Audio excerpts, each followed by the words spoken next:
আন্দোলন সংগ্রামের ফসল। সুতরাং ১/১১-তে যা কিছু ঘটেছে তার সকল দায় দায়িত্ব হাসিনা, এতে কোনো সন্দেহ নেই। আমরা আজকে বলতে চাই ১/১১-এর পর প্রশাসনমূলক ভাবে যে সকল হাসিনার বিরুদ্ধে মামলা হয়েছে সকল মামলা প্রত্যাহার করা হয়েছে, কিন্তু জিয়া পরিবারের দেশনেত্রী বেগম খালেদা জিয়া, তারেক রহমান, শাহেদ ইসলাম চৌধুরী তুহিন সহ সকল রাজনৈতিক নেতৃবৃন্দের নামে মামলাগুলো প্রশাসনের বিচার করে তাদেরকে সাজা দেওয়া হয়েছে।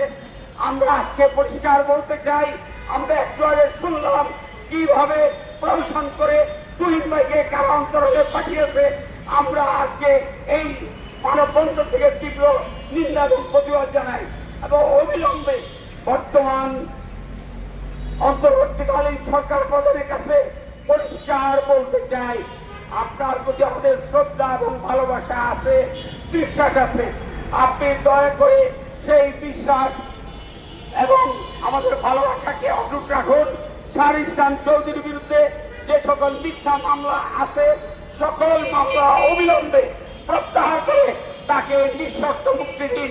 সাথে সাথে জিয়া পরিবারের এবং বিএনপি পরিবারের যে সকল নেতা কর্মীর বিরুদ্ধে যত মামলা আছে সকল মামলা অবিলম্বে নিঃশর্তভাবে প্রত্যাহার করুন, অন্যথায় দুর্বার আন্দোলন গড়ে তোলা হবে।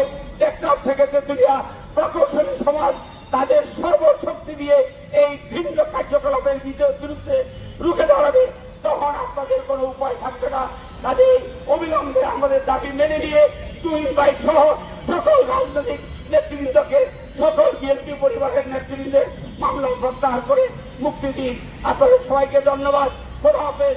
বাংলাদেশ জিন্দাবাদ। বেগম খালেদা জিয়া জিন্দাবাদ। তারেক রহমান জিন্দাবাদ। শহীদ রাষ্ট্রপতি জিয়া অমর হোক। ধন্যবাদ।